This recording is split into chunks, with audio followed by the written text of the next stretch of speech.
মিষ্টি একটি সকাল। ভোর কেটে গিয়ে ধীরে ধীরে সূর্যের আলো ছড়িয়ে পড়ছে চারদিকে। গাছে গাছে পাখিদের মেলা বসেছে। কিচিরমিচির শব্দে প্রকৃতিকে মাতাল করে তুলছে। কিছুদূর পর পর হকাররা ফুটপাতে নিজেদের পণ্যের পসরা সাজিয়ে বসেছে। উদ্দেশ্য সকালবেলা হাঁটতে বের হওয়া স্বাস্থ্য সচেতন মানুষদের কাছে জিনিসপত্র বিক্রি করা। টুথব্রাশ, চিরুনি থেকে শুরু করে গৃহস্থালী ছোটখাটো অনেক জিনিসপত্রই রয়েছে এদের কাছে। পিচ ঢালা রাস্তায় দুই একজন করে মানুষের আনাগোনা দেখা গেলেও ধীরে ধীরে সেই সংখ্যা বেড়ে চলেছে। কেউ জগিং স্যুট পরে, কেউ বা নিজস্ব পোশাকেই সকালে হাঁটতে বেরিয়েছে। উঠতি বয়সের একটি ছেলে পত্রিকা বিলি করার জন্য সাইকেলে চড়ে গন্তব্যের উদ্দেশ্যে দ্রুত গতিতে ছুটে চলেছে। একজোড়া নবদম্পতি একে অপরের হাত ধরে ধীর পায়ে চলতে চলতে নিজেদের সুখগল্প করাই ব্যস্ত হয়ে পড়েছে। এই সকাল আর চারপাশের নৈসর্গিক অপরূপ প্রকৃতি সবকিছুই ভীষণ সুন্দর। সুবাহান আল্লাহ। আমি আর আব্বা আম্মা একসাথে রাস্তায় হেঁটে চলেছি। আমি সকালের মন মাতানো শুদ্ধ বাতাস নিঃশ্বাসের সাথে দেহ মনে মিশিয়ে নিচ্ছি। আমার পাশেই আব্বা আর আম্মা নীরবে হেঁটে চলেছে। যদিও আব্বা আম্মার সাথে কথা বলার জন্য অনেকক্ষণ যাবৎ উসখুস করছে, কিন্তু আম্মা আব্বার সাথে কথা না বলে একমনে হেঁটে চলেছে। আমি বুঝতে পারছি আম্মার মন খারাপ। মন খারাপের কারণ দুটি, আর আশ্চর্যজনকভাবে সেই দুটি কারণের মূলেই আমি রয়েছি। ভোরে নোমান কক্সবাজারের উদ্দেশ্যে ওর বন্ধুদের সাথে বাসে করে রওয়ানা দিয়েছে। ওরা কিভাবে কক্সবাজার যাবে সেটা জানি না, তবে কয়েক ক্রোশ পথ যাওয়ার পরে ওদের নাকি আবার বাস বদল করতে হবে। সেটাই নোমান আর ওর বন্ধুরা সবাই বলাবলি করছিল। আব্বা আম্মার সাথে আমিও নোমানকে এগিয়ে দিতে এসেছিলাম। আমরা আধা ঘন্টার মতো বাস স্টপে দাঁড়িয়েছিলাম। নোমানদের আকাশী রঙের বাসটা আমাদের চোখের আড়ালে উধাও হয়ে যাওয়ার পরে আমরা সেখান থেকে হেঁটে বাড়ির পথ ধরি। নোমানের কক্সবাজারে পিকনিকে যাওয়ার চাঁদার পুরো টাকাটা আব্বাই দিয়েছে। আম্মার ঘোর আপত্তি থাকা সত্ত্বেও আব্বা নোমানকে আরও ২,০০০ টাকা বাড়িয়ে মোট ৫,০০০ টাকায় দিয়েছে। ছেলে মানুষ জীবনের প্রথম কোথাও ঘুরতে যাচ্ছে, ওর কিছু হাত খরচ তো লাগতেই পারে। কিন্তু আম্মা নোমানকে একা যেতে দিতে রাজি হচ্ছিল না, কারণ আজকাল রাস্তাঘাটে দুর্ঘটনার হার বেড়ে যাওয়ায় আম্মার ভীষণ ভয় করে। তার উপরে একসাথে এতগুলো টাকাও অপ্রয়োজনে খরচ করার কি দরকার। আম্মার যুক্তিগুলো জোরালো হলেও আব্বা নোমানকে কক্সবাজার যাওয়ার অনুমতির সাথে ৫,০০০ টাকাও দিয়েছে। আর এই পুরো ব্যাপারটা আমার হস্তক্ষেপে সম্পন্ন হয়েছে বিধায় আম্মার মন খারাপের পিছনে আমার পরোক্ষভাবে হাত রয়েছে। আর দ্বিতীয় কারণ হচ্ছে, আম্মার বলার পরেও আমি আব্বাকে মুদি দোকানদারকে বিয়ের জন্য না করিনি। মিহির ভাইয়ের মা উনার এক দূর সম্পর্কের গরিব আত্মীয়াকে গৃহস্থালী কাজকর্মের জন্য গ্রাম থেকে নিয়ে এসেছেন। সেই মহিলার নাম সাহানা। তাকে আমি সাহানা বুবু বলে ডাকি, কারণ তিনি আন্টি আর আম্মা দুই জনকেই খালাম্মা বলে ডাকেন। তাই আমি তাকে বুবু বলেই ডাকি। আপা বলে ডাকা নাকি তার পছন্দ না। সাহানা বুবু খুব মজা করে কথা বলেন। রিধির বিয়ে নিয়ে যখন দুই পক্ষের মধ্যে কথাবার্তা চলছিল তখন একদিন মুখ বাঁকিয়ে সুর করে বলেছিলেন, আবিয়াত্তা মাইয়া হইল বুড়ি, বড়ই গাছের মতন। সবাই লোভ করে, যে খাইতে পারব সেও গাছে ঢিল মারে, আর যে না খাইতে পারব সেও একবার ঢিল দেওয়ার চেষ্টা করে। তার এই কথাটা একবার আম্মাকে বলে দেখা উচিত। কথাটা শোনার পরে আম্মার মুখের আদলটা দেখতে কেমন হবে কে জানে। আমি যখন এইসব উথালপাথাল চিন্তায় ডুব দিচ্ছি তখনই আব্বা আমাকে আর আম্মাকে নিয়ে রাস্তা থেকে অনেকটা দূরে নিরিবিলি একটা জায়গায় বেঞ্চিতে বসে পড়ল। আব্বার উদ্দেশ্য বুঝতে পেরে আমি মনে মনে হাসলাম। আসলে আম্মার সাথে কথা বলার জন্যই আব্বা আমাদের এখানে নিয়ে এসেছে। আমাকে মাঝখানে রেখে তারা দুজন দুই পাশে বসে পড়ে আম্মা অন্যদিকে মুখ করে বসলে আব্বাই প্রথম কথা বলতে শুরু করে। শারমিন, তোমার মন খারাপ হয়ে আছে কেন? আম্মা আব্বার কথার জবাব না দিয়ে মৌনতা পালন করতে লাগল। কি ব্যাপার, তুমি আমার সাথে কথা কেন বলছো না? কি কথা বলবো আমি তোমার সাথে? তুমি বা তোমার ছেলে মেয়ে কেউ আমার একটা কথাও শোনো না? আমাকে কোনো দাম দাও তোমরা? আম্মার কথা শুনে আব্বা অনেকটা চুপসে গেছে। বুঝাই যাচ্ছে আম্মা খুব রেগে আছে। তবে আব্বাও দমে যাওয়ার পাত্র নন। আম্মার রাগ ভাঙিয়েই ছাড়বে। এদিক সেদিকে তাকিয়ে হুট করেই আব্বা আমাদেরকে রেখে সেখানে থেকে উঠে চলে গেল। কয়েক মিনিট পরে কাগজে মোড়ানো কি যেন নিয়ে ফিরে আসলো। আব্বা কাগজের ঠোঙ্গা থেকে চ্যাপা শুটকির ভর্তা মাখানো চিতই পিঠা কিনে নিয়ে এসেছে আমাদের জন্য। আস্তে আস্তে শীত পড়তে শুরু করেছে। তাই রাস্তার মোড়ে মোড়ে ফুটপাতে সিজনাল ব্যবসায়ীরা ছোট ছোট খুপড়িতে পিঠার দোকান দিয়ে বসেছে। ভর্তা মাখানো চিতই পিঠা দেখে আমার জিভে জল এসে পড়েছে। আমি আব্বার হাত থেকে পিঠা নিয়ে খাওয়া শুরু করলাম। আব্বা সবগুলো পিঠা আমার জন্য রেখে একটা পিঠা আম্মার দিকে বাড়িয়ে দিয়ে বলল, গরম গরম পিঠা খেয়ে নাও। জবাবে আম্মা গরম চোখে তাকালে আব্বা এই পিঠাটাও আমার জন্য রেখে দিল। আমার মনে হচ্ছে আম্মা আব্বাকে একা কথা বলার সুযোগ দেওয়া উচিত। তাই আমি একটা পিঠা খেতে খেতে সেখান থেকে উঠে চলে যেতে চাইলেই আম্মা আমার হাত ধরে টান দিয়ে আবার তাদের মাঝখানে বসিয়ে দিল। আর তা দেখে আব্বার মুখটা ছোট হয়ে গেল। এর দ্বারা আম্মা আব্বাকে বুঝিয়ে দিয়েছে আম্মার রাগ এখনো কমেনি। স্বামী স্ত্রীর মনোমালিন্যের মাঝে নাকি তৃতীয় পক্ষ হয়ে থাকতে নেই। তাই আমি তাদের দিক থেকে মনোযোগ সরিয়ে পিঠা খাওয়ায় মন দিলাম। আহা, পিঠাগুলো খেতে দারুণ মজা। আব্বা আর আম্মার রাগ ভাঙানোর চেষ্টা করছে না দেখে আম্মা বলল, তুমি ওদেরকে আসতে নিষেধ করে দাও। আব্বা জিজ্ঞেস করল, কাদের আসতে নিষেধ করে দিব? ওই মুদি দোকানদার ছেলের পরিবারকে। যেখানে তাদের সাথে আত্মীয়তায় করব না, সেখানে মেয়ে দেখাবো কেন? এমন করে বলছো কেন? মুদি দোকানদাররা কি বিয়ে করে সংসার করছে না? তাদের কি সুখী জীবন হয় না? হ্যাঁ করছে, কিন্তু তাদের যোগ্যতা অনুযায়ী মেয়েকেই বিয়ে করছে। শারমিন, তুমি ভুলে যাচ্ছ আমাদের মেয়েরও কিন্তু একটি দুর্বলতা আছে। আর তাছাড়া মানুষকে কাজ দিয়ে না বরং তার চরিত্র এবং ব্যবহার দিয়ে বিচার করবে। আমি ছেলের সম্পর্কে সব খোঁজ খবর নিয়েছি। ছেলেটা ভদ্র আর মার্জিত। আর ও নিজেও মাস্টার্স পাস। পরিবারও ভালো। সবকিছু জেনে শুনেই আমি এই ব্যাপারে এগিয়েছি। ছেলে দেখতে শুনতে ভালো আর সুন্দর। তাহলে তুমি ছেলেকে না দেখেই কেন আগে থেকে এই বিয়ের জন্য না করছো? আব্বার এত গোছালো কথা শুনেও আম্মার মতো পাল্টালো না, বরং জোর গলায় বলল, আরজু মাস্টার্স পাশ করেছে। চাইলেই ভালো একটা চাকরির ব্যবস্থা করে নিজের ভর পোষণের দায়িত্ব ও নিজেই নিতে পারবে। তাও আমি কোনো মুদি দোকানদের সাথে আমার মেয়ের বিয়ে দিব না, ব্যাস। আব্বা আম্মাকে বুঝানোর উদ্দেশ্যে কোমল কণ্ঠে বলল, কাউকে ছোট করে দেখো না শারমিন। কখন কার অবস্থার পরিবর্তন হয় তা কেউ বলতে পারে না। এই আমাকেই দেখো না। এক সময় তো আমারও কোনো কিছুর অভাব ছিল না। বিয়ের পরে আমার সংসারে তোমার গা ভর্তি গয়না আর বিরাট বড় সংসার সবই ছিল। কিন্তু এখন তোমার কানের দুল আর নাকের নাকফুল ছাড়া আর একটা গয়নাও নেই। আমার এত টাকা পয়সা ধন সম্পদ ছিল, কিন্তু আজ তোমাদেরকে নিয়ে অন্যের বাড়িতে তাদের আশ্রিত হয়ে থাকতে হচ্ছে। ছেলের বাবারও এককালে অবস্থা ভালো ছিল, কিন্তু এখন আর তাদের সেই আগের অবস্থা নেই। তাই সংসারের হাল ধরতে সে চাকরি জোগাড় করার পাশাপাশি মুদির দোকান দিয়ে বসেছে। আর আমি তো এতে ভুল কিছু দেখছি না, কারণ ব্যবসা করা তো হালাল। তাহলে তুমি কোনো যুক্তিতে এই বিয়ের জন্য না করছো? হতে পারে আজ সে মুদি দোকানদার, কিন্তু পরে হয়তো বড় ব্যবসায়ীও হতে পারে। আল্লাহ পাক কখন কাকে কিভাবে পরীক্ষা করেন কেউই জানে না। আর রইল আরজুর চাকরি করার কথা।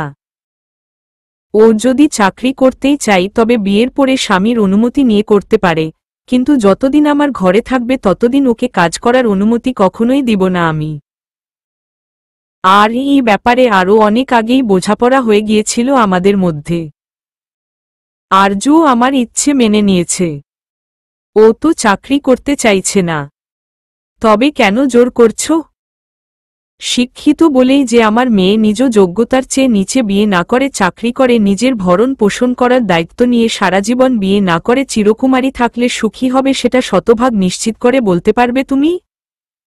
ভাগ্যের উপরে কারোর জোর চলে না।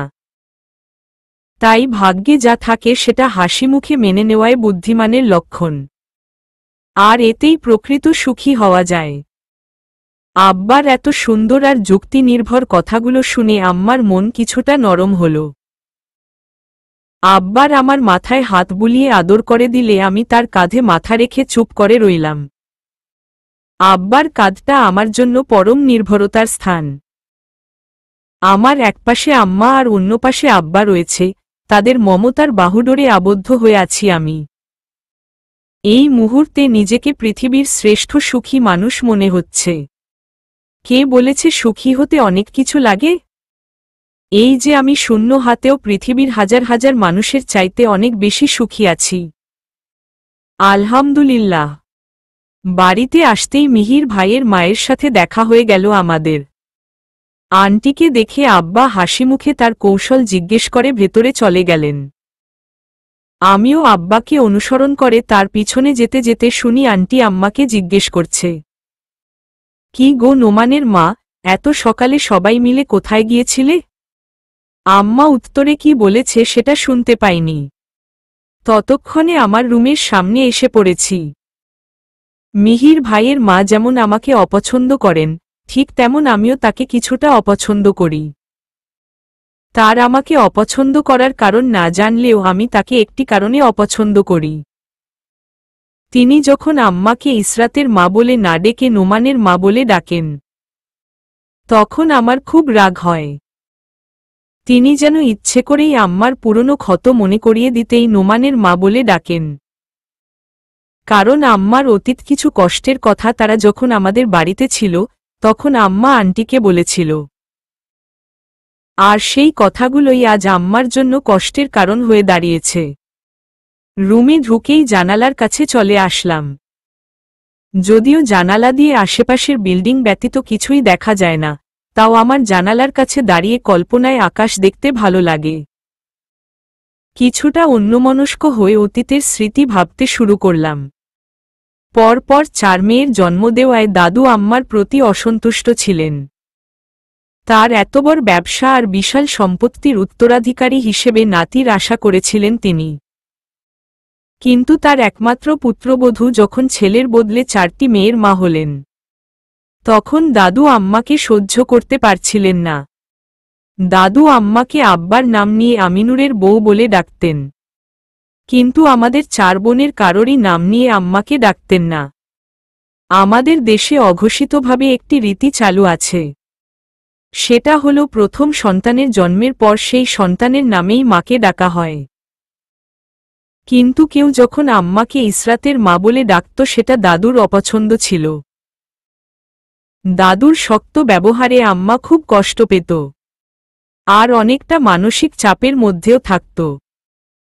অবশেষে দাদুর ভবিষ্যৎ বংশধরকে নিয়ে চিন্তার অবসান ঘটিয়ে নোমান আসে আম্মার কোল আলো করে। নোমানের জন্মে সবচেয়ে বেশি খুশি হয়েছিলেন দাদু। নোমানের আকিকার পর থেকেই দাদু আম্মাকে নোমানের মা বলে ডাকতেন। দাদুর সেই ডাকে আম্মার কোনো আনন্দ হতো না, বরং কষ্ট হতো। দাদুর ধারণা ছিল একমাত্র ছেলের নামেই বাবা মাকে ডাকতে হয়, কারণ মেয়েরা তো অন্যের আমানত থাকে। সঠিক সময়ে সব মেয়েরাই বিয়ের পর স্বামীর বাড়িতে চলে যায়, কিন্তু ছেলে সন্তান আজীবন মা বাবার সাথেই থাকে। দাদু এমন স্বার্থপরের মতো চিন্তা দ্বারা আম্মার ভালো লাগত না। আর এই কথাটাই আম্মা মিহির ভাইয়ের মাকে বলেছিলেন। কিন্তু তখন তিনি আম্মার কষ্টে সান্ত্বনার বাণী শোনালেও এখন তিনি আম্মাকে নোমানের মা বলে ডেকে আম্মার সেই পুরনো কষ্ট মনে করিয়ে দেয়। আমরা মানুষেরা কত অদ্ভুত, যেখানে আমাদের নিজেদের জীবনেই দুঃখ কষ্ট আর অপূর্ণতার কোনো শেষ থাকে না। সেখানে আমরা অন্যদেরকে তাদের দুর্বলতাগুলো নিয়ে খুঁচিয়ে কষ্ট দিতে পৈশাচিক আনন্দ পাই। যেই সম্পদ আর ব্যবসার দেখাশোনা করার কথা ভেবে দাদু তার বংশধর আর আব্বার পরে তার সবকিছুর উত্তরাধিকারের আশায় ছিলেন, সেই সম্পদ আর ব্যবসা জীবদ্দশাতেই তার হাতছাড়া হয়ে যায়। মৃত্যুর আগ পর্যন্ত দাদু একটা ঘোরের মধ্যেই বেঁচে ছিলেন। তিনি কিছুতেই বিশ্বাস করতেন না তার এত সম্পদ এখন আর নেই। আমরা মানুষেরা কিসের ভিত্তিতে বড়াই করি? যা নিয়ে অন্যের তুলনায় নিজেদের বড় ভাবি সেটাই তো যেকোনো সময় আমাদের কাছ থেকে চলে যেতে পারে। সময় আর পরিস্থিতি জীবনভর একরকম থাকে না, কিন্তু কৃতকর্মগুলো ঠিকই থেকে যায়, তা ভালো হোক কিংবা খারাপ। মিহির ভাইয়ের ওয়ালেট হাতে নিয়ে তার রুমের সামনে দাঁড়িয়ে আছি। দরজা ভেতর থেকে লাগানো। দরজায় টোকা দিব কিনা সেটাই ভাবছি। আচ্ছা, আমি কি তাকে ভয় পাচ্ছি? আমি তো কোনো অন্যায় করছি না। তার দেওয়া দয়া তাকে ফিরিয়ে দিতে এসেছি। আমি কেন তার ওয়ালেট নিজের কাছে রাখব? আর কেনই বা এর থেকে নোমানকে টাকা দিব? নোমান আমার ভাই, তার না। তাহলে কেন আমার এত সংকোচ হচ্ছে? এসব ভাবতেই ভাবতেই আমি দরজায় টোকা দিলাম।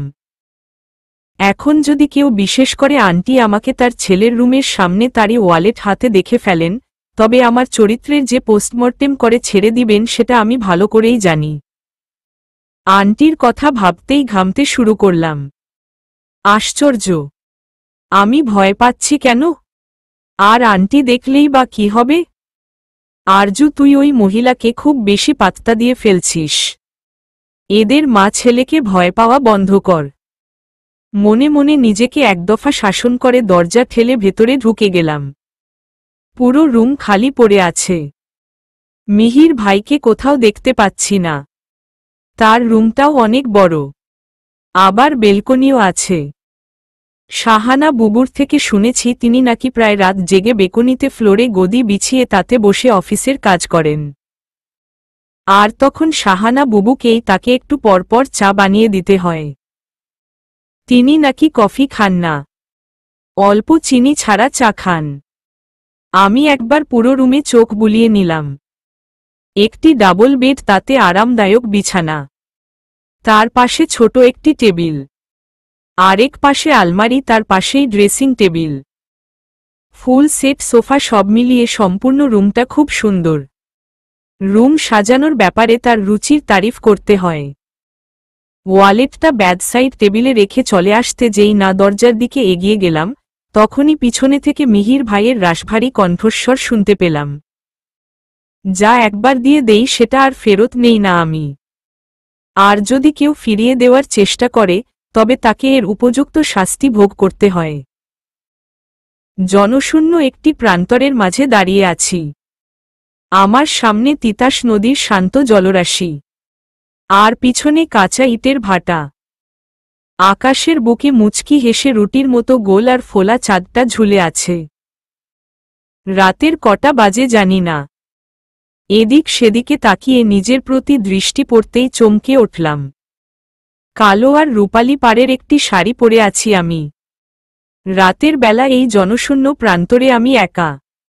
ভাবতেই ভয় পুরো শরীরে কাটা দিয়ে উঠল আমার। এখানে কিভাবে এসেছি আমি? কে নিয়ে এসেছে আমায়?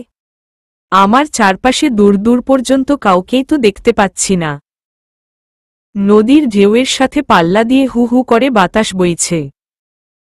পরনের শাড়ি ভেদ করে শীতল হাওয়া আমার পুরো শরীরটাকে গ্রাস করে ফেলছে।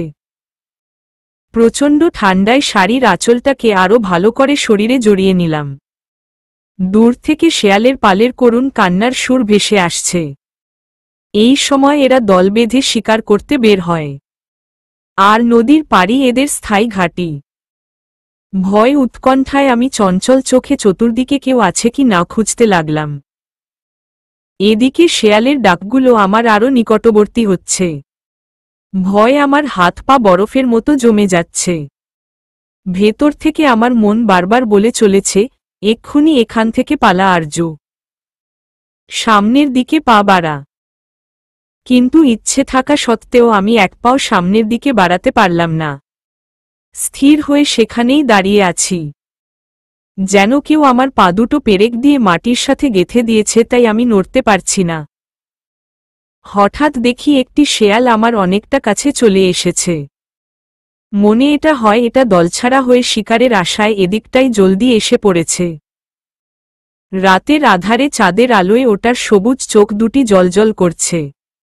ধীরে ধীরে শেয়ালটা যখন আমার একেবারে কাছে চলে এসেছে, তখনই আচমকা পিছন থেকে কেউ এসে আমার হাত ধরে টেনে নিয়ে নদীর পার ধরে ছুটতে শুরু করে।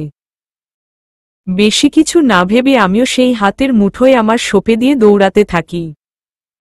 কে আমার হাত ধরে রেখেছে, কার সাথে ছুটে যাচ্ছি কিছুই জানি না, কিন্তু সেই হাতের মুঠোয় নিজেকে ভীষণ নিরাপদ অনুভব করছি।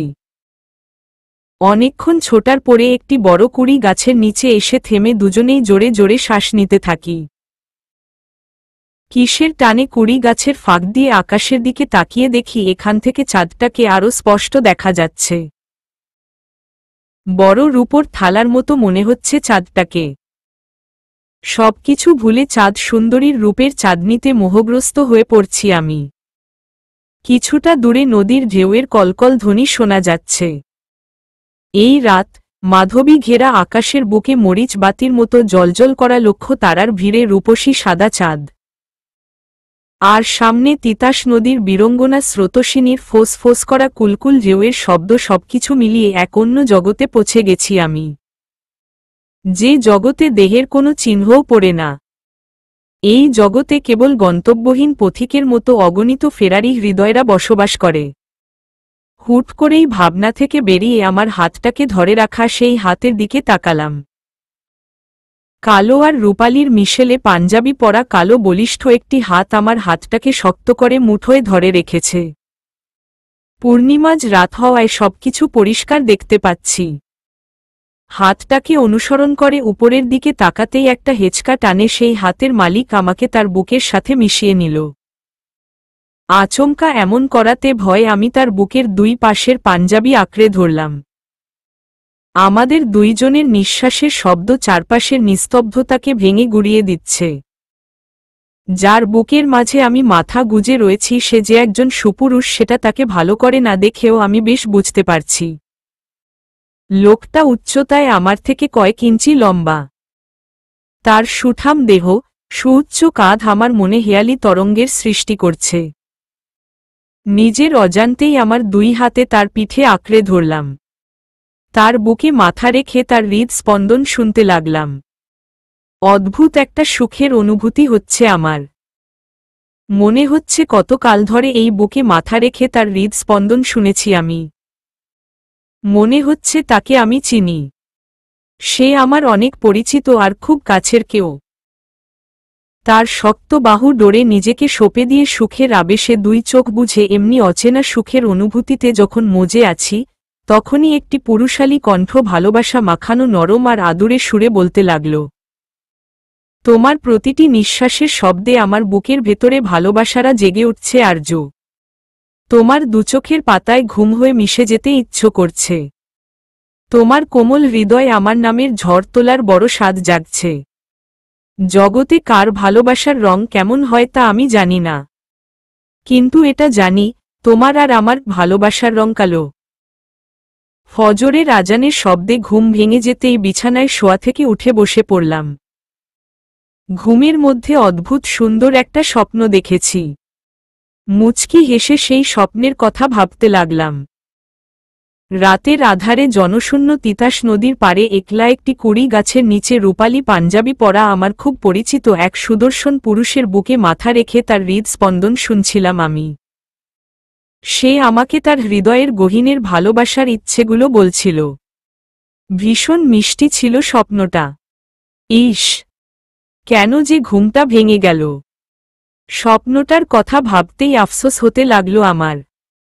এখন যদি ঘুম না ভাঙত তবে হয়তো আরও অনেকক্ষণ সেই স্বপ্নটা দেখতে পারতাম, কিন্তু তাহলে তো আমার ফজরের নামাজ কাজা হয়ে যেত। ভালোই হয়েছে আমার ঘুম ভেঙে গেছে, কারণ ঘুম আর অলীক স্বপ্ন থেকে নামাজ উত্তম। তবে স্বপ্নে কেন জানি আমার বারবার মনে হচ্ছিল সেই লোকটা মিহির ভাই ছিল। মিহির ভাই ভেবেই আমি তার বুকে মাথা রেখে তাকে জড়িয়ে ধরেছিলাম। ছি, এসব কি ভাবছি আমি? এতটা নির্লজ্জ হয়ে গেছি যে স্বপ্নে কাকে না কাকে মিহির ভাই মনে করে জড়িয়ে ধরেছি। আর মিহির ভাইকে ভেবে এত খুশি হওয়ারই বা কী ছিল? কেন জানি হুট করেই আমার ভীষণ লজ্জা করতে লাগল। যেন মিহির ভাইকে স্বপ্নে না, বাস্তবেই জড়িয়ে ধরেছি আমি। সকাল থেকেই মিহির ভাইকে এক নজর দেখার জন্য মনটা আনচান করছে। গত 7 দিন তাকে একটা বারের জন্যও দেখেনি। আমার কি হয়েছে, কেন এমন করছি কিছুই বুঝতে পারছি না। তবে এতটুকু অনুভব করতে পারছি আমার মন আর আমার নিয়ন্ত্রণে নেই।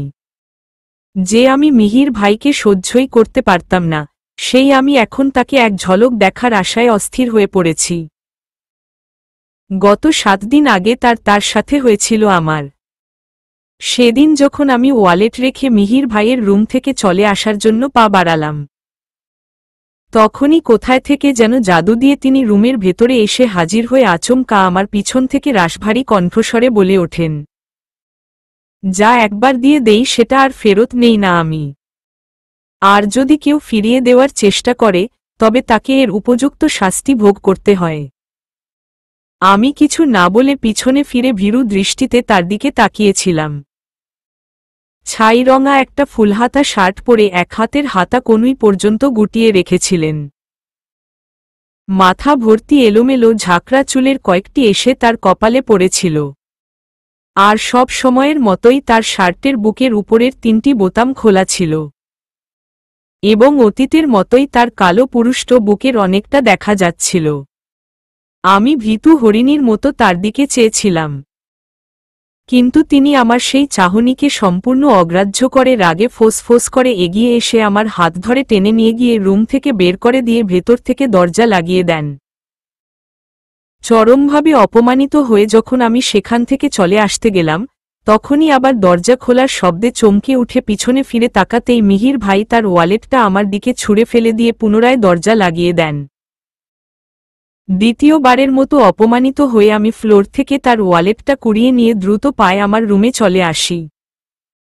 কিন্তু আশ্চর্যজনকভাবে সেদিন মিহির ভাইয়ের প্রতি আমার একটুও রাগ হয়নি, বরং এর পরিবর্তে তার জন্য আমার মায়া হতে থাকে। লোকটা নিজ থেকে যেচে আমার সাহায্য করতে এসেছিল, আর আমি কি না তার বাড়িতে থেকেই তার সাথে বিরোধিতা করছিলাম। সেই মুহূর্তে থেকে আমি না চাইতেও মিহির ভাইকে নিয়ে ভাবতে শুরু করি, এবং সেই ভাবনা এতটাই গভীরে গিয়ে পৌঁছেছে যে কাল রাতের স্বপ্নেও আমি তাকেই ভেবেছি। মিহির ভাই বরাবরই আত্মহংকারী মানুষ। তার একরোখা ভাবটা সেই ছোট থাকতেই দেখেছি। ভাড়া বাসায় না উঠে আঙ্কেল তাদের সবাইকে নিয়ে কেন আমাদের বাড়িতে থাকতে উঠেছিলেন, সেটা নিয়ে খুব রেগেছিলেন তিনি আঙ্কেলের প্রতি। এমনকি আমাদের বাড়িতে আসার পর প্রথম 4-5 মাস কারোর সাথেই কথা বলেননি। শুধু তার ছোট ভাই বোনের সাথে কথা বলতেন আর তাদের সাথেই খেলতেন। 5 মাস পর আন্টির ঘ্যানানিতে অতিষ্ঠ হয়ে মাঝে মাঝে আমাদের সাথেও কথা বলতেন, কিন্তু সেই কথাও হতো খুবই সীমিত। তবে আম্মার সাথে খুব ভাব ছিল তার, আর এই নিয়ে আন্টি নাখোশ ছিল তার প্রতি। কেন মিহির ভাই আন্টি থাকা সত্ত্বেও আম্মার সাথে সবকিছু বলতো এই নিয়ে তিনি অনেক কথা শোনাতেন তাকে। 3 বছর পরে তারা আমাদের বাড়ি ছেড়ে চলে আসার আগে মিহির ভাই নাকি ইশরাত আপুকে বলেছিল আমাদের সবাইকে নিয়ে তাদের বাড়িতে বেড়াতে যেতে। ইশরাত আপু আর তার বয়স প্রায় কাছাকাছি বলে দুজনের মধ্যে বন্ধুত্বপূর্ণ সম্পর্ক ছিল এবং এখনও আছে। এত মনোযোগ দিয়ে কার কথা ভাবছ আরজুপু? নিধির কথায় ভাবনা থেকে বেরিয়ে এসে মুচকি হেসে মজা করে বললাম, কালো মানুষের আবার কেউ থাকে নাকি? থাকে, দরকার শুধু একটু মনের দৃষ্টির। মানে? আহারে বেচারি, কেন তুমি কি আশেপাশের কিছুই দেখতে পাও না নাকি? কেউ যে সেদিন তোমাকে আমার কাছ থেকে টাকা নিতে দিল না? নিধির ইশারা বুঝতে পেরে খালি মুখেই বিষম খেয়ে কাশতে শুরু করলাম। নিধি আমার মাথায় আর পিঠে হাত বুলিয়ে দিতে দিতে বলল, আহা আরজুপু, তোমার এখনই কেন কাশি উঠতে গেল বলো তো? তোমাকে কাশতে দেখে যার অস্থির হয়ে উঠার কথা সে তো বাড়িতে নেই। তাই আমি বলি কি, তুমি বরং তোমার এই অসময়ের কাশিকে একটু সামলিয়ে রাখো, তারপর সময় সুযোগ বুঝে কাশতে শুরু করবে। তখন আমার জায়গায় অন্য কেউ কাশি থামানোর জন্য তোমার মাথা আর পিঠে হাত বুলিয়ে দিবে। আমি হতবাক হয়ে নিধির কথা শুনছি।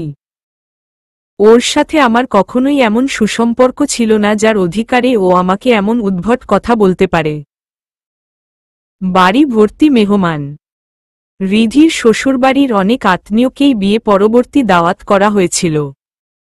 তাদের মধ্যে কয়েকজন দেশের বাইরে থাকায় আসতে পারেনি, তাই যারা বাকি ছিলেন তারা আজকে এসেছে। বলা বাহুল্য মিহির ভাইও আজ বাড়িতে আছে, বাইরে কোথাও যাননি। আব্বা নোমান আর আম্মাকে সাথে নিয়ে তার এক বন্ধুর মেয়ের বিয়ের দাওয়াতে গেছেন। আমাকেও তাদের সাথে নিয়ে যেতে চেয়েছিল, কিন্তু আমিই যাইনি। কি দরকার এত মানুষের ভিড়ে গিয়ে নিজের গায়ের কালো রঙের গুণকীর্তন শোনার। আমার রুম থেকে ড্রয়িং রুমের অনেকটাই দেখা যায়। আমি রুমে বসেই সেদিকে তাকিয়ে আছি। নিধি আর নাহিদ রিধির বরের সাথে দুষ্টুমি করছে। তাদের পাশেই রিধির শাশুড়ি আর তার কিছু আত্মীয়া আন্টি আর রিধির সাথে গল্প করছে। রিধির পরনে লাল জামদানি শাড়ি, ওর গায়ের ফর্সা রঙের মাঝে লাল রংটা ফুটে উঠেছে। মেয়েটা দেখতে খুব সুন্দর, ওর বরটাও দেখতে সুন্দর। ওদের দুজনকে একসাথে দেখলে মনে হবে সুন্দরে সুন্দরে কাটাকাটি হয়ে গেছে। ওরা দুইজনেই ফর্সা হওয়াতে যদি কাটাকাটি হয়ে যায়, তবে কি আমার আর মিহির ভাইয়ের দুইজনেরই গায়ের রং কালো হওয়ার জন্য আমাদের মাঝেও কাটাকাটি হয়ে যাবে। পাগলের মতো এসব কি ভাবছিস আরজু? তোর কি মাথাটা পুরোপুরি খারাপ হয়ে গেছে, নাকি আরও খানিকটা বাকি আছে? মনে মনে নিজেকে কড়া শাসন করলাম। এর মাঝেই মিহির ভাই আর আঙ্কেল এসে সবার সাথে আড্ডায় যোগ দিলেন। তাদের সাথে রিধির শ্বশুরও আছেন। মিহির ভাইকে দেখে আমি অবাক হয়ে গেলাম। রূপালী আর কালো মিশেলে একটি পাঞ্জাবি পরে আছেন তিনি, ঠিক যেন আমার দেখা সেই স্বপ্নের মতো। হাতে দামি ঘড়ি পরে আছেন। সব সময়ের মতো আজ তার বুকের উপরের পাঞ্জাবির বোতামগুলো খোলা নেয়, বরং খুব সুন্দর করে পরিপাটি হয়ে সেজেছেন তিনি। পাঞ্জাবিতে তাকে ভীষণ সুন্দর লাগছে। আচ্ছা, সব সময় কি তাকে এত সুন্দর লাগতো নাকি এখন হঠাৎ করে তাকে আমার চোখে এত সুন্দর লাগছে সেটা বুঝতে পারছি না। আগেও তো কতবারই তাকে পাঞ্জাবি পরা দেখেছি, কই তখন তো আমার চোখে তাকে এত সুন্দর লাগেনি, বরং তাকে দেখলে বিরক্ত হতাম। তাহলে এখন কেন তাকে এত সুন্দর লাগছে আমার চোখে? নাকি এর আগে আমি তাকে কখনো এত মনোযোগ দিয়ে দেখেনি? আড্ডার মাঝখানে মিহির ভাই আঙ্কেলকে কি যেন বলে সেখান থেকে উঠে চলে গেলেন। তার যাওয়ার কিছুক্ষণ পরেই ছোট একটি ৩-৪ বছরের বাচ্চা মেয়ে ঘর কাঁপিয়ে চিৎকার করে কেঁদে ওঠল। ওর চিৎকারে সবাই যে খুব বিরক্ত হচ্ছে সেটা তাদের মুখভঙ্গি দেখেই বোঝা যাচ্ছে। বাচ্চাটার মা আসেনি নাকি সাথে? ওকে কেউ থামাতে পারছে না কেন? মিনিট 10 পরেও বাচ্চাটি আগের মতো কেঁদে চলেছে। বাচ্চাটা দেখতে ঠিক আমার মতো কালো, তাই হয়তো ওর জন্য আমার মায়াটাও একটু বেশি হচ্ছে। অনেকক্ষণ উসখুস করার পর আমি ড্রয়িং রুমে গিয়ে রিধিকে বাচ্চাটার মা কোথায় জিজ্ঞেস করতেই ও বলল, এটা ওর বড় ননদের একমাত্র মেয়ে। ওর মায়ের অফিসে জরুরি কাজ থাকায় ওদের সাথে আসতে পারেনি। এটা শুনে আমি ওকে বাচ্চাটার কান্না থামানোর কথা বলতেই ও মেয়েটাকে আমার কোলে দিয়ে হাসি মুখে ধন্যবাদ জানিয়ে বলল, ওর নামও কিন্তু আরজু। আমি অবাক হয়ে ছোট আরজুকে কোলে নিয়ে লিফটে উঠে বাটন প্রেস করলাম। ছোট আরজুকে নিয়ে ছাদে আসতেই মিহির ভাইয়ের গলা শুনতে পেলাম। আরজুকে কোল থেকে নামিয়ে দিয়ে ওর হাত ধরে খানিকটা সামনে এগিয়ে যেতেই দেখি তিনি মোটা দেখতে একটি ছেলেকে কি যেন বোঝাচ্ছিলেন।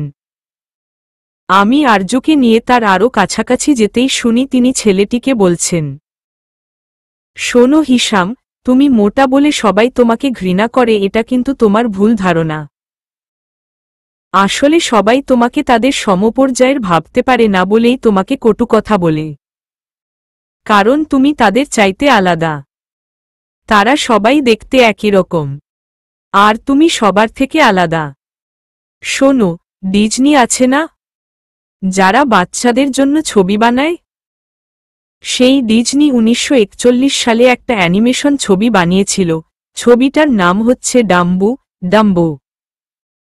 এই ছবিটার নতুন ভার্সনও আবার রিলিজ হয়েছে এই বছরে। সেই ছবিতে নীল চোখের একটি ছোট্ট হাতির বাচ্চাকে দেখানো হয়েছে। সেই বাচ্চা হাতিটির নামই ছিল ডাম্বু, এবং সেই ডাম্বুর দুটি কান ছিল সাধারণ হাতিদের চেয়ে অনেক বড়। আর এই জন্য ডাম্বুর মা ছাড়া অন্য সব হাতিরা সবাই ওকে নিয়ে হাসি তামাশা করত। ডাম্বুর মা আর অন্য হাতিরা সার্কাসে থাকত। সেখানেই একটি ঘটনার দ্বারা ডাম্বুর একটি ছোট ইঁদুরের সাথে দেখা হয়, এবং সেই ইঁদুরের মাধ্যমেই ডাম্বু জানতে পারে ওর কান দুটি অন্যদের মতো সাধারণ কান ছিল না। সেই কান দুটির বিশেষ গুণ হচ্ছে ওই কান দুটি দিয়ে পাখির ডানার মতো উড়া যায়।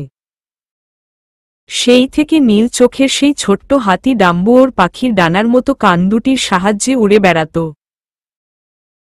মিহির মুখে হিসাম নাম শুনেই ছেলেটিকে চিনতে পেরেছি। ও 4 তালার ডাক্তার সাহেবের ছোট ছেলে, তার বৃদ্ধকালের সন্তান। হিসাম হা করে মিহির ভাইয়ের কথাগুলো শুনছে। মিহির ভাই বলতে থাকেন, ডাম্বুর মতো তুমিও হলে স্পেশাল। অন্যদের চাইতে তুমি দেখতে ব্যতিক্রম, তাই সবাই তোমাকে তাদের সাথে মেনে নিতে পারে না। তবে তুমি এখন থেকে ফ্যাট খাবার কম করে খাবে, তাহলে তুমি আরও অসাধারণ হয়ে যাবে। তার কথা শুনে ছোট আরজুও কান্না বন্ধ করে চুপ করে আছে। আমি ওকে নিয়ে লিফটে উঠতেই ও জোরে চিল্লানো বন্ধ করে ফুপিয়ে কাঁদছিল, কিন্তু এখন ওর ফোপানোও বন্ধ হয়ে গেছে। আমি আরজুকে কোলে নিয়েই মিহির ভাইয়ের কাছে এগিয়ে গেলাম। তিনি তখনও হিসামকে বুঝিয়ে যাচ্ছেন, আমিও তো দেখতে অন্যদের চাইতে আলাদা। আমার গায়ের রং কোয়েলার মতো কুচকুচে কালো, তাহলে কি আমিও স্পেশাল?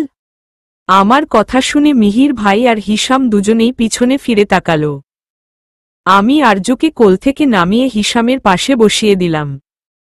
তারপর মিহির ভাইকে তার ফোনটা দিতে বললাম।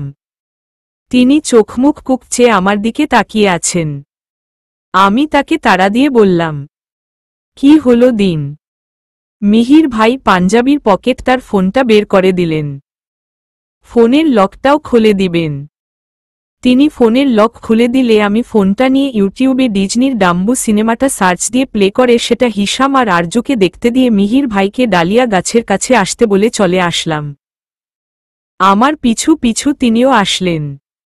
এই ডালিয়া গাছটার এইখানেই সেই রাতে প্রথমবার মিহির ভাই আমার অনেকটা কাছে এসেছিলেন। সেই সময়ের কথা ভাবতেই আমার মুখে এক চিলতে হাসি ফুটে ওঠল। এখানে ডেকেছ কেন আমাকে? মিহির ভাই চোখে মুখে একরাশ বিরক্তি নিয়ে দাঁড়িয়ে আছেন। আমি মুখের হাসি ধরে রেখেই উত্তর দিলাম, আপনাকে একটা বিষয় মনে করিয়ে দেওয়ার জন্য। কি? আমি হুট করে তার কাছ ঘেঁষে দাঁড়ালাম, ঠিক যেমন সেই রাতে তিনি আমার কাছ ঘেঁষে দাঁড়িয়েছিলেন। আমি এমন কিছু করব এটা তিনি কল্পনায়ও ভাবেননি হয়তো। তিনি প্রায় লাফিয়ে আমার থেকে দূরে সরে গেলেন। আমিও সেই রাতে মিহির ভাইয়ের মতোই তার একদম কাছ ঘেঁষে দাঁড়ালাম। তিনি আতঙ্কিত গলায় প্রশ্ন করলেন, এসব কি করছো আরজু? আপনাকে অনুকরণ করছি। মানে? সেই রাতে আপনিও শিলাকে দিয়ে আমাকে ছাদে ডেকে এনে এই ডালিয়া গাছে নিচে এইখানে ঠিক এমনভাবেই আমার একদম কাছ ঘেঁষে দাঁড়িয়েছিলেন। ভুলে গেছেন? না, ভুলেনি। এটা না ভুললেও অন্য কিছু আপনি ঠিকই ভুলে গেছেন। মিহির ভাই জিজ্ঞাসুক দৃষ্টিতে তাকিয়ে প্রশ্ন করলেন, কি? শাস্তি? আপনার আমাকে শাস্তি দেওয়ার কথা ছিল, সেটা আপনি ভুলে গেছেন। আমার মুখে কথা জড়িয়ে আসছে, কারণ মিহির ভাই আবার তার বুকের পাঞ্জাবির বোতাম খুলে রেখেছেন, যার দরুন তার বুকের অনেকটাই দেখা যাচ্ছে। ড্রয়িং রুমে তো তার পাঞ্জাবির বোতামগুলো লাগানোই দেখেছিলাম। ওই জন্যই বুঝি তিনি সেখান থেকে উঠে ছাদে চলে এসেছেন। তার শার্ট পাঞ্জাবির সব বোতাম লাগিয়ে রাখলে হয়তো কষ্ট হয়, কিংবা এটাই তার অভ্যাস। জীবনে এই প্রথমবার আমি চেয়েও কাউকে শাস্তি দিতে পারছি না। মিহির ভাইয়ের কথায় আমার চিন্তার ঘোর কাটল। তিনি অনেকটা অসহায়ের মতো করে কথাটা বললেন। কাকে চেয়েও শাস্তি দিতে পারছেন না? মিহির ভাই হতাশার সুরে বললেন। তোমাকে। তার জবাব শুনে আমার সেই স্বপ্নের মতো সুখ সুখ অনুভূতি হতে লাগল। তিনি চেয়েও আমার উপরে রাগ করতে পারছেন না, আর তাই এটা নিয়ে তিনি বিরক্ত হয়ে আছেন। মিহির ভাই আমার চোখে চোখ রেখে রাগী সুরে বললেন, আমি অনেক চেষ্টা করেও তোমাকে কোনো শাস্তি দিতে পারছি না। তুমি প্রথম যে আমাকে অপমান করার পরও এখনো কোনো শাস্তি পাওনি। আমিও মাথা উঁচু করে তার চোখের দিকে তাকিয়ে বললাম, কে বলেছে আপনি আমাকে কোনো শাস্তি দেননি? আপনি যে চাওয়ার চাইতেও অনেক বড় শাস্তি দিয়েছেন আমাকে। আমি তোমাকে কখন শাস্তি দিলাম? এই যে গত 7 দিন আমাকে আপনার মুখও দেখাননি, এটা যে আমার জন্য কত বড় শাস্তি ছিল সেটা আপনি চিন্তাও করতে পারবেন না। মিহির ভাই অবিশ্বাস্য চোখে আমাকে দেখছেন। আমি তার থেকে দৃষ্টি লুকিয়ে মাথা নিচু করে বললাম, সেদিন আপনি কেন নিধিকে আমাকে টাকা দিতে দেননি সেটা আমি তখন বুঝতে পারিনি। এবং পরে যখন আমার প্রতি অধিকার দেখিয়ে আপনার ওয়ালেট দিয়ে এসেছিলেন এবং আমার কাছে সবসময় ওয়ালেট রেখে আপনার উপর অধিকার জমাতে ইশারা করেছিলেন সেটাও বুঝতে পারিনি।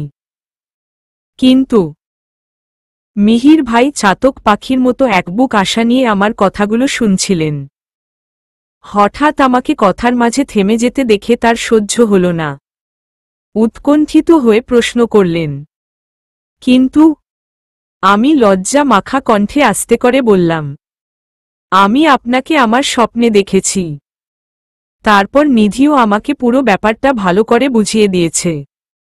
আমার কথা শুনে মিহির ভাই যেন আকাশ থেকে পড়লেন। তারই ছোট বোন তার মনের গোপন অনুভূতি তার অজান্তেই আমার আগে জেনে গেছে। সেটা শুনে মনে হয় হজম করতে কষ্ট হচ্ছে তার। থমথমে গলায় জিজ্ঞেস করলেন, নিধি কি বুঝিয়েছে তোমায়? আমি যে বয়সে ওর থেকে বড় হয়েও কতটা অবুঝ সেটাই বুঝিয়েছে। মিহির ভাই আমার দিকে হালকা ঝুঁকে জিজ্ঞেস করলেন, কি বুঝেছ তুমি? আমি 2 পা পিছিয়ে গিয়ে লজ্জায় 2 হাতে আমার মুখ ডেকে নিলাম। আমার প্রশ্নের জবাব না দিয়ে মুখ ডাকছ কেন আরজু? মিহির ভাই আলতো করে আমার মুখের উপর থেকে হাত দুটো সরিয়ে দিয়ে বললেন, আমার দিকে তাকাও। এতক্ষণ তো অনেক সাহস দেখাচ্ছিলে, আমার কাছ ঘেঁষে দাঁড়িয়েছিলে। এখন কি হলো তোমার? আমি তখনও মাথা নিচু করে আছি। মিহির ভাই আমার থুতনি ধরে মুখ উপরে তুলে আমার মুখের উপরে সামান্য ঝুঁকে আসলে আমি আবার আমার চোখ বন্ধ করে নেই। মিহির ভাই আমার কানের কাছে মুখ এনে জিজ্ঞেস করলেন, আমাকে ভালোবাসো আরজু? আমি চোখ বন্ধ রেখেই লজ্জার মাথা খেয়ে বলে ফেললাম, বাসি। রাতে আব্বা নোমান আর আম্মাকে নিয়ে তার বন্ধুর বাসাতেই থেকে যান। বিয়ে বাড়িতে কত কাজ থাকে, তারপর মেয়ের বিদায়ের পরে তাদের মনের অবস্থাও ভালো ছিল না। তাই আব্বা আর আম্মা আজকের রাতটা সেখানেই থেকে যাওয়ার সিদ্ধান্ত নেয়। আব্বা অবশ্য নোমানকে পাঠিয়ে দিতে চেয়েছিল, কিন্তু আমিই ওকে পাঠাতে নিষেধ করে দিয়েছি। নোমানটা সচরাচর এসব অনুষ্ঠানে খুব কম যায়। এইবার যখন গেছে তখন থাকুক না এক রাত বিয়ে বাড়িতে। আব্বা আম্মা আর নোমানের সাথে কথা বলে আমি নিধির রুমের দিকে পা বাড়ালাম। আজকের রাতটা ওর সাথেই থাকব বলে ঠিক করেছি। যদিও আজ এই বাড়িতে অনেক মেহমানরা আছে। রিধির জামাই আর ওর শ্বশুরবাড়ির 2-1 আত্মীয় রয়ে গেছে। ছোট আরজুকে ওর মা অফিস থেকে বাড়ি ফেরার সময় এসে নিয়ে গেছে। ওর মাকে দেখে আমি ভীষণ অবাক হয়েছি। আরজুর সাথে ওর মায়ের কোনো মিল নেই। আরজুর মা চোখ ধাঁধানো সুন্দরী, আর আরজু দেখতে কালো। শুধু কালো না, আমার মতো কুচকুচে কালো ওর গায়ের রং। ওর মাকে দেখলে মনে হয় না আরজু তার মেয়ে। ছোট আরজু আর ওর মায়ের কথা ভাবতে ভাবতে হুট করেই অন্য একটি কথাও আমার মাথায় ঘুরতে লাগল। মিহির ভাইয়ের গায়ের রং কালো, কিন্তু আঙ্কেল আর আন্টি দুজনেরই গায়ের রং ফর্সা। রিধি, নিধি আর নাহিদের গায়ের রঙও ফর্সা এবং ওরা সবাই দেখতে আন্টির মতো সুন্দর হয়েছে। মিহির ভাই যদিও ফর্সা নন, কিন্তু আঙ্কেলের সাথে তার মুখের এবং শরীরের আদল অনেকটাই মিলে। কিন্তু আন্টির সাথে তার কোনো মিলই নেই। রিধি, নিধি আর নাহিদ তো আঙ্কেল আর আন্টি দুজনের মতোই দেখতে হয়েছে। তাহলে মিহির ভাই একা আঙ্কেলের মতো দেখতে হলেন কেন? তার মাঝে আন্টির কোনো আদলই নেই। তিনি তো তাদের বড় ছেলে, তবে দুজনের আদল না পেয়ে শুধু একজনের মতো দেখতে হলেন কেন? কি গো আরজুপো, দরজার সামনে দাঁড়িয়ে এত গম্ভীর হয়ে কি ভাবছ? নিধির কথায় ভাবনা থেকে বেরিয়ে এসে জোর করে হাসার চেষ্টা করলাম। মিহির ভাইয়ের কথা ভাবতে ভাবতে কখন ওর রুমের সামনে চলে এসেছি টেরই পাইনি। আসলে তোমাকে জিজ্ঞেস করতে এসেছিলাম, আজকের রাতটা কি আমি তোমার রুমে থাকতে পারি? নিধি ডান চোখের ভ্রু নাচিয়ে বলল। সত্যিই কি শুধু থাকতে চাও নাকি অন্য কোনো মতলব আছে তোমার? এই মেয়েটা কি মনের কথা পড়তে পারে নাকি? আমি তো মনে মনে অন্য কিছু চিন্তা করেই আজকে রাতে ওর সাথে থাকব বলে ঠিক করেছি। নিধিটা আসলেই খুব চালাক। ওর সাথে ভেবে চিন্তে কথা বলতে হবে। আমি ওর সন্দেহকে উড়িয়ে দিতে বললাম। কিসের অন্য মতলব? আমি তোমার সাথে আজকে থাকতে চাইছি বলেই কি তুমি এটা বললে? নিধি দরজা থেকে সরে গিয়ে আমাকে ভেতরে যেতে ইশারা করলে আমি রুমের ভেতরে ঢুকে পড়ি। ও দরজা লাগিয়ে পিছনে ঘুরে বলল, আরজুপু, আমি আগেও বলেছি তোমার আর আমার বয়সের তফাৎ কিন্তু খুব বেশি না। সেই হিসেবে আমি তোমার বান্ধবীর মতো। আর এক বান্ধবী অপর বান্ধবীর মনের কথা বুঝতে পারার অসীম ক্ষমতা নিয়ে জন্মায়। তাই আমিও তোমার মনের কথা বুঝে ফেলেছি। ওর কথায় আমি কাশি দেওয়ার ভান করতেই ও সেদিনের মতো করে আবার আমার মাথায় আর পিঠে হাত বুলাতে থাকে। তোমাকে না বলেছি আমার সামনে এসব না করে, যার সামনে কাশলে লাভ হবে তার সামনে কাশবে। সে অতি যতনা তোমার কাশি থামানোর ব্যবস্থা করবে। বলেই ও আমাকে চোখ টিপ মারল। এই মেয়ে খুব সাংঘাতিক। এর সাথে থাকা মানে সর্বক্ষণ ভয়ের মধ্যে থাকা, কখন জানি আবার কি বলে বসে। নিধি আমাকে খুব আপ্যায়ন করছে। আমি আজকে ওর সাথে থাকব বলে আলমারি থেকে নতুন একটা চাদর খুলে আগের চাদরটা তুলে ফেলে নতুন চাদরটা খাটে বিছিয়ে দিয়েছে। রান্নাঘর গিয়ে সেদ্ধ ডিম, কফি, পাউরুটি, চিকেন ফ্রাই আর কি কি যেন একের পর এক ট্রেতে করে নিয়ে এসেছে। ওর পড়ার ছোট টেবিলটার উপরে মাঝারি সাইজের 3টা ট্রে ভর্তি খাবার দেখে আমি জিজ্ঞেস করি, আমাদের সাথে কি অন্য কেউ থাকবে নাকি? নিধি গরম পানির ফ্লাস্কটা টেবিলের উপরে রেখে বলল, অন্য কেউ থাকবে না। আমার রুমে আমি কাউকে থাকার অনুমতি দেই না। তাহলে আমাকে থাকার অনুমতি দিলে যে? ওহো আরজুপু, তুমি হচ্ছ বিশেষ মানুষ। এই রুমে থাকতে হলে তোমাকে আমার থেকে অনুমতি নিতে হবে না, এই পুরোটা ফ্ল্যাটই তো তোমার। কি বলছ? এই পুরো ফ্ল্যাট আমার মানে? নিধি চালাকির সাথে কথা ঘুরিয়ে ফেলে বলল, আহা আরজুপু, তুমি এখন এসব নিয়ে পড়লে কেন? তোমার এমনটা কেন মনে হলো যে আমাদের সাথে অন্য কেউ থাকবে? তোমার এত খাবারে আয়োজন দেখে ভেবেছি। তুমি এত খাবার কার জন্য নিয়ে এসছো? আমি বিছানায় বসেছিলাম। নিধি আমার মুখোমুখি হয়ে চেয়ারে বসে বলল, আমাদের দুজনের জন্য এনেছি। আর এত খাবার কই দেখলে তুমি? মাত্রই তো সামান্য কিছু এনেছি। শিলা ঘুমিয়ে গেছে, নয়তো আরও 2-1টা পদ ওকে দিয়ে নতুন করে রান্না করিয়ে নিয়ে আসতাম। ওর কথা শুনে আমার মুখ হা হয়ে গেল। বলে কি এই মেয়ে, এতগুলো খাবার ওর কাছে মাত্র সামান্য মনে হচ্ছে? আমাকে হা করে তাকিয়ে থাকতে দেখে নিধি হিহি করে হাসতে শুরু করল। আহা আরজুপু, ভাইয়ার দিকেও বুঝি তুমি এমন হা করেই তাকিয়ে থাকো? আমি লজ্জা পেয়ে মুখ বন্ধ করে ফেললাম। ইস কি লজ্জা তোমার আরজুপু! ভাইয়ার কথা তুলতেই একেবারে লজ্জায় মজে গেলে। এত খাবার যে নিয়ে আসলে এগুলো খাবে কে? বুঝেছি কথা ঘুরাতে চাইছ তাই তো? কে খাবে আবার? তুমি আর আমিই খাব। এই বাড়িতে আসার পর তুমি এই প্রথম আমার রুমে থাকতে এসেছ, তোমাকে আপ্যায়ন করতে হবে না? তাই এই অল্প আয়োজন করেছি। নিধিটার মন বিশাল বড়। যেখানে মিহির ভাই ছাড়া এই বাড়ির আর কেউ আমাদের এখানে থাকাটা পছন্দ করে না। এমনকি রিধি আর নাহিদও না। সেখানে নিধি আমাকে এত খাতির করছে। মেয়েটার মধ্যে অহম বলতে কিছু নেই। একে তো সুন্দরী, তার উপর ধনীর আদুরের দুলারি। তাও ওর মাঝে অহংকারের ছিটে ফোটাও নেই। তুমি আবার ভাবতে বসলে? আচ্ছা সারাক্ষণ এত কি ভাবো তুমি বলো তো? নিধির কথায় আমি ভাবনা থেকে বাস্তবে ফিরে এলাম। কই কিছু ভাবি না তো। আচ্ছা ঘুমাবে কখন? রাত তো অনেক হলো। কই অনেক রাত হলো? মাত্র তো 11টা বাজে। ওর জবাব শুনে আমি মনে মনে হাসলাম। এরা ভাইবোন দুইটার কাছেই রাতের 11টা মাত্র মনে হয়। আর তাছাড়া তুমি কি আসলেই শুধু ঘুমাতে এসেছ নাকি আমার থেকে কোনো তথ্য জানতে এসেছ? ওফ! নিধিটা যে কিভাবে মনের কথা সব জেনে ফেলে সেটাই বুঝতে পারি না। ওর থেকে কিছুই লুকাতে পারবো না। তাই ও আমার পেট থেকে সবকিছু খুঁচিয়ে বের করে ফেলার আগে আমারই ওকে বলে দেওয়া উচিত। আমি আমতা আমতা করে ওকে মিহির ভাইয়ের কথা বলতে গেলে ও আমাকে থামিয়ে দিয়ে বলল, এইভাবে না, আগে আসো খেয়ে নেই। তারপর কফি খেতে খেতে তোমার আর ভাইয়ার প্রেম কাহিনী শুনব।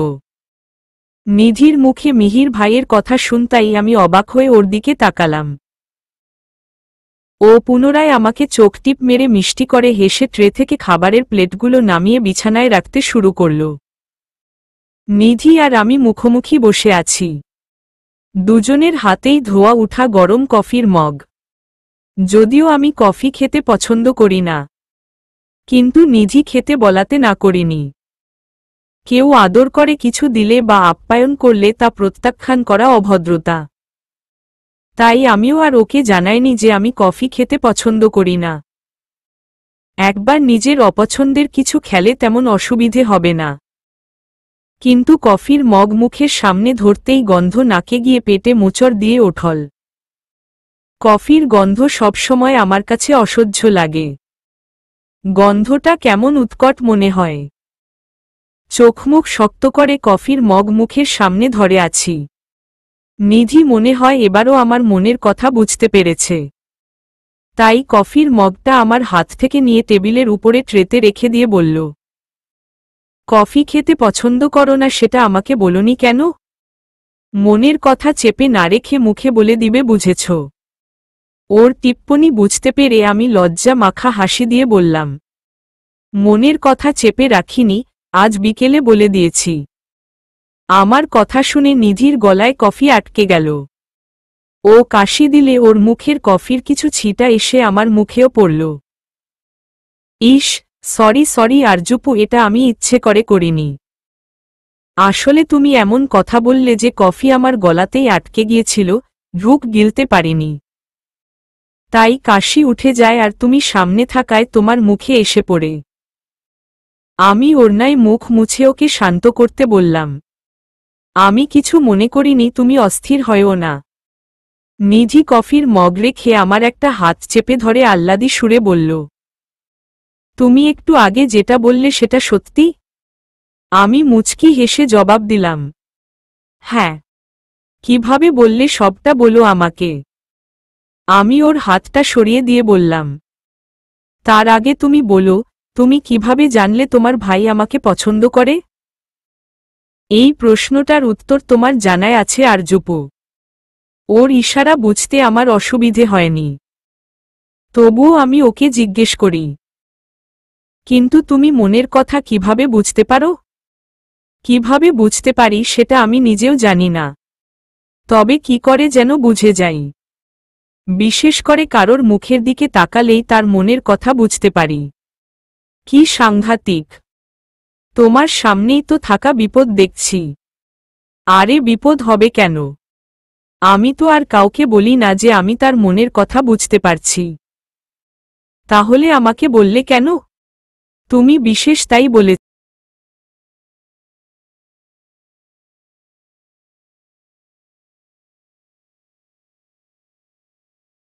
বলেছি।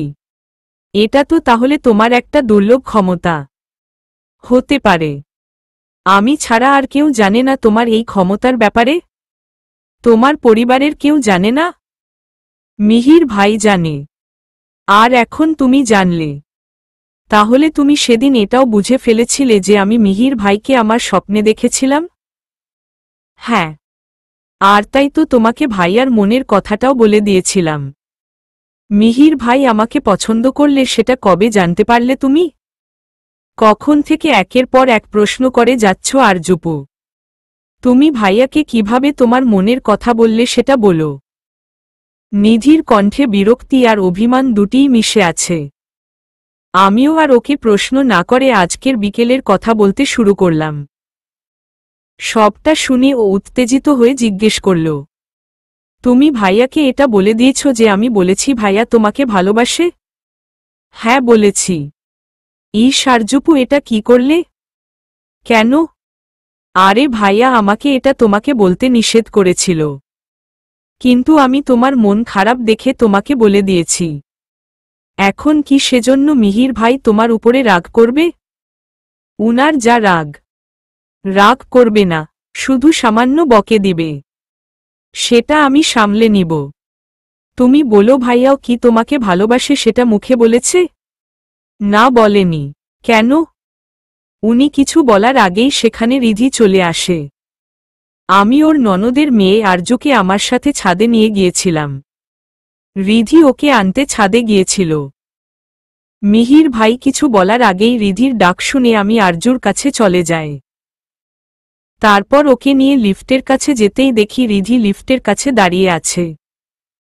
মিহির ভাইকে ছাদে রেখেই আমি আরজুকে নিয়ে রিধির সাথেই ছাদ থেকে চলে আসি। নিধি আফসোসের সুরে বলল, ইস, আপু কি আর একটু সময় পরে ছাদে যেতে পারল না?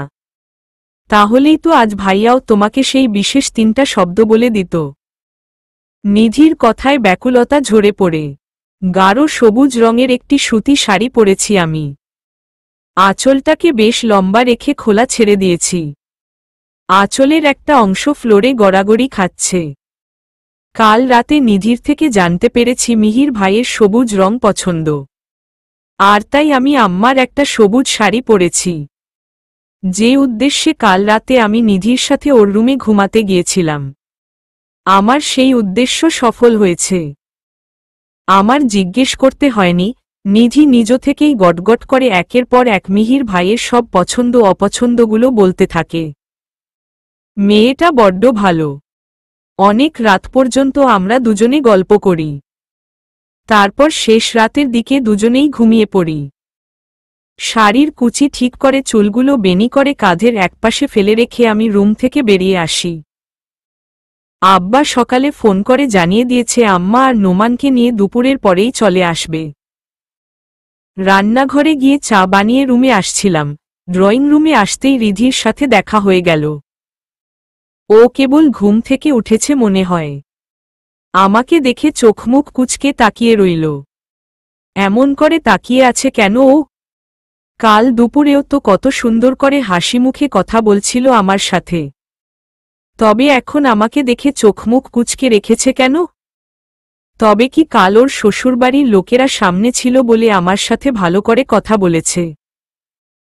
নাকি ও ছাদে আমাকে আর মিহির ভাইকে একসাথে দেখে ফেলেছে? আমি হেসে ওকে চোখের ইশারায় চায়ের কাপ দেখিয়ে বললাম, গরম গরম চা করেছি, তুমি খাবে? রিধি আমার কথার কোনো জবাব না দিয়েই ড্রয়িং রুমে সোফায় বসে নিশিকে ডেকে চা দিতে বলল। ওর আচরণে আমি অপমানিত বোধ করলেও কিছু না বলে হাসি মুখে সেখান থেকে চলে আসলাম। অন্যের বাড়িতে আশ্রিত হয়ে থাকলে হাসি মুখে সব অপমান মেনে নেওয়ার অভ্যাস গড়ে তুলতে হয়, যেটা নোমান ব্যতীত আব্বা আম্মা আমি অভ্যাস করে নিয়েছি। কিন্তু নোমানকে বোঝানো যায় না।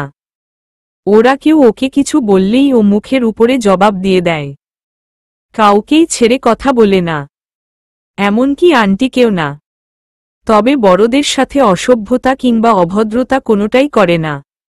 মুখের ভাষা সংযত রেখেই তাদেরকে উচিত জবাব দিয়ে দেয় ও। গরম চায় চিনি আর মাখন মাখানো টোস্ট বিস্কিট ভিজিয়ে খাচ্ছিলাম। তখনই নিধি আমার রুমে এসে হাজির হল। এসেই আমার হাত থেকে বিস্কিট আর চায়ের কাপ কেড়ে নিয়ে খেতে শুরু করল। আমার এটোটা খাচ্ছ কেন নিধি? তুমি বললে তো তোমার জন্য আরেক কাপ চা বানিয়ে নিয়ে আসতাম আমি। নিধি চায় ভেজানো নরম টোস্টে কামড় দিয়ে খেতে খেতে বলল, আমি তোমার এটো না খেলে তুমি ভাইয়ার এটো খাওয়ার সুযোগ পাবে কি করে? মানে হলো ভাইয়া আমার রুমে বসে চা খাচ্ছে। জলদি আমার রুমে যাও, গিয়ে তুমিও আমার মতো ভাইয়ার থেকে চা কেড়ে নিয়ে খেতে শুরু করো। তোমাদের ভালোবাসা বাসির সুযোগ করে দিয়ে এসেছি। যাও যাও বলেই চোখ আমাকে টিপ মারল। ও আমাকে আর মিহির ভাইকে কথা বলার সুযোগ করে দেওয়ার জন্য এসব করেছে। আমি নিধির মাথায় হালকা করে একটা টোকা দিয়ে ওর রুমের দিকে পা বাড়ালাম। মিহির ভাই নিধির রুমের খাটে এক পা ভাঁজ করে বসে আর অন্য পা ফ্লোরে রেখে চা খেতে খেতে মনোযোগ দিয়ে পত্রিকা পড়ছেন। আমি রুমে ঢুকে পা টিপে টিপে খাটের কাছে গিয়ে তার হাত থেকে চায়ের কাপটা কেড়ে নিলাম। আচমকা আমাকে দেখে তিনি চমকে উঠলেন। আমি তার থেকে একটু দূরে বসে চায়ে চুমুক দেওয়া শুরু করলাম। তিনি এখনো হাঁ করে আমার দিকে তাকিয়ে আছেন। আমি কয়েক চুমুকে চা শেষ করে কাপটা টেবিলে রেখে তার দিকে তাকিয়ে বললাম, মুখ বন্ধ করেন। আমার কথায় তিনি মুখ বন্ধ করে আবার একদৃষ্টিতে তাকিয়ে রইলেন। তার তাকিয়ে থাকাতে আমার লজ্জা লাগছে। আমি তার সামনে থেকে উঠে চলে আসতে চাইলে মিহির ভাই পিছন থেকে খপ করে আমার চুলের বেনি ধরে টান দিলেন। আমি ব্যথায় চিৎকার দিতে গিয়েও মুখে হাত চেপে ধরলাম। মিহির ভাই বসা থেকে উঠে আমার পিছনে এসে দাঁড়ালেন। তার উষ্ণ নিঃশ্বাস আমার উন্মুক্ত কাঁধে আছড়ে পড়ছে। আমি শাড়ির আঁচলটা টেনে কাঁধে দিতে গেলে মিহির ভাই আমার চুলের বেনি ছেড়ে দিয়ে দূরে সরে দাঁড়ালেন। আমি আঁচল দিয়ে মাথায় ঘোমটা দিয়ে কাঁধও ঢেকে ফেললাম। মিহির ভাই আমার সামনে এসে জিজ্ঞেস করলেন, এই রঙের শাড়ি পরেছ কেন? আমি মাথা নিচু করে উত্তর দিলাম, নিধি বলেছিল আপনার সবুজ রং খুব পছন্দ। আমার এই রঙের কোনো সালোয়ার কামিজ নেই, তাই আম্মার শাড়িটা পরেছি। শুধুমাত্র আমার পছন্দ বলেই পরেছ? আমি মাথা নেড়ে হ্যাঁ বললাম। এত রং থাকতে সবুজ রং কেন পছন্দ আমার জানতে চাও? আমি তখনও মাথা নিচু করে রেখে পুনরায় মাথা নাড়ালাম। মিহির ভাই তার হাতের মুঠোয় থুতনি ধরে আমার মুখটা উপরে তুলে বললেন, কারণ এই রং আমার মায়ের খুব পছন্দের ছিল মানে? তার কথায় আমি জিজ্ঞাসুক দৃষ্টিতে তাকালে তিনি কিছুক্ষণ চুপ থেকে বলেন, আম্মু আমার জন্মদাত্রী নয়, তিনি আমার ছোট খালা। আমার মা ছিল কালো, আমি মায়ের মতো দেখতে কালো হয়েছি। মায়ের সবুজ রং খুব পছন্দ ছিল। মাকে তো আর বেশিদিন পাইনি আমি, তাই মায়ের সব পছন্দ অপছন্দকেই নিজের পছন্দ অপছন্দ হিসেবে মানিয়ে নিয়েছি। আন্টি মিহির ভাইয়ের আপন মানা? তিনি মিহির ভাইয়ের খালাম্মা। মিহির ভাই নরম সুরে বলেন, আব্বু যখন মাকে পাত্রী হিসেবে দেখতে যান তখন ছোট খালাকে দেখে পছন্দ করে ফেলেন। কারণ আব্বু দেখতে সুন্দর ছিল আর গায়ের রঙও ফর্সা। কিন্তু মায়ের গায়ের রং ছিল ঠিক আমার মতো কালো। আর অন্যদিকে আন্টির গায়ের রঙও ফর্সা আর দেখতেও সুন্দরী ছিল। তাই আব্বুর আন্টিকেই পছন্দ হয়। কিন্তু দাদু আর দিদার মাকে পছন্দ হলে তাদের ইচ্ছেনুযায়ী আব্বু মাকেই বিয়ে করেন। আমি যখন বড় হলাম অনেক কিছু বুঝতে শিখলাম, তখন দেখতাম মা প্রায় সময় লুকিয়ে কাঁদত। কান্নার কারণে মায়ের চোখ দুটো ফোলা আর লাল হয়ে থাকত। আব্বু সব সময় মাকে এটা সেটা বলে অপমান করত। মায়ের গায়ের রং কালো বলে খোঁটা দিত। মা মাঝে মাঝে রাগ করলেও এসব সহ্য করে নিত। তারপর একদিন বৃষ্টির সময় ছাদ থেকে শুকনো কাপড় নিয়ে ফিরে আসার সময় সিঁড়িতে ভেজা পা পিছলে মাথা ফেটে অতিরিক্ত রক্তক্ষরণ হয়ে হাসপাতালে নেওয়ার পরই মা মারা যায়। তখন আমার সবে 9 বছর। মায়ের শরীরের গন্ধ তখনও আমার শরীরে মিশেছিল। এরপর মাস 3 না পেরোতেই আমাকে দেখাশোনার দায়ভার দেখিয়ে আব্বু ছোট খালাকে বিয়ে করে আনেন। ছোট খালা আমাকে তাকে আম্মু বলা শিখালেন। আম্মুও আমাকে খুব ভালোবাসে। আমাকে তার প্রথম সন্তান হিসেবেই খুব আদর করে। তাই আমি আম্মুর অছন্দ অপছন্দেরও খেয়াল রাখি। আম্মুর কালো রং পছন্দ না। এই কারণেই তোমাকে আমি কালো রঙের কাপড় পরতে নিষেধ করি, যেন আম্মু তোমাকে কালো রঙের কাপড়ে দেখে অপছন্দ না করেন। এই কালো রঙের জন্যই মায়ের ভালোবাসার কোনো মূল্য ছিল না আব্বুর কাছে। ভালোবাসি বলা সহজ, কিন্তু ভালোবেসে যাওয়া কঠিন। আর সেই কঠিন কাজটাই মা বিয়ের 11টা বছর ধরে করে গিয়েছিল। মিহির ভাইয়ের চোখ দিয়ে টপটপ করে পানি পড়ছে। কথা বলার মাঝখানে তিনি ফুপিয়ে উঠছিলেন। কতটা কষ্ট তিনি তার বুকের মাঝে লুকিয়ে রেখেছেন সেটা তাকে দেখলে কেউই বুঝতে পারবে না। কাল রাতেও আমার মাথায় এই প্রশ্নটা এসেছিল, মিহির ভাই কেন আঙ্কেল আন্টির মতো ফর্সা হলেন না, যেখানে তার অন্য 3 ভাইবোন সবার গায়ের রং ফর্সা আর ওরা দেখতেও আন্টির মতো সুন্দর হয়েছে। আসলেই কারোর বাহিরের রূপ দেখে তার ভেতরের কষ্টগুলো অনুভব করা যায় না। কে বলতে পারে, সব সময় হাসিখুশি থাকা মানুষটার মনেও হয়তো অনেক কষ্ট জমা থাকে বুকের গভীরে। কে বুঝতে পারবে মিহির ভাইয়ের মতো রগজটা আর গম্ভীর স্বভাবের মানুষটার মনেও এত কষ্ট জমে আছে। আমার শাড়ির আঁচলে মিহির ভাইয়ের চোখে পানিগুলো মুছে দিলাম। তিনি চুপচাপ দাঁড়িয়ে আছেন। পানি মুছা শেষ হলে আমি হাতটা তার মুখ থেকে নামিয়ে আনতেই তিনি আমার হাতটা তার 2 হাতের মুঠোয় নিয়ে বলতে লাগলেন, মা আব্বুকে ভীষণ ভালোবাসত আরজু। একজন স্ত্রী তার স্বামীকে যতটা গভীরভাবে ভালোবাসতে পারে, তার চাইতেও কয়েকগুণ বেশি মা আব্বুকে ভালোবাসত। আব্বুর জন্য মায়ের ভালোবাসা এতটাই গভীর ছিল যে মা সব সময় ফর্সা হওয়ার জন্য দোয়া করত।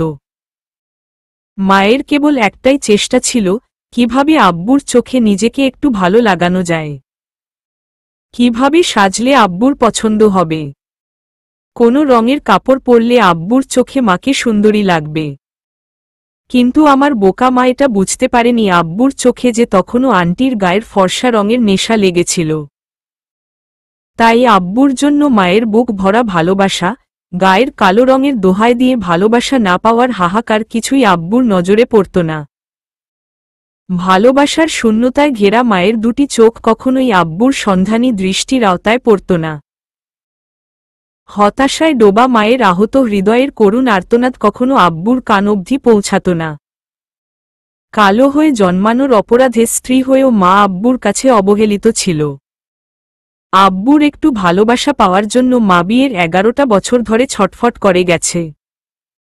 আব্বুকে ভালোবাসার কোনো অধিকার আমার মায়ের ছিল না আরজু, কারণ মায়ের ভালোবাসার রং কালো ছিল।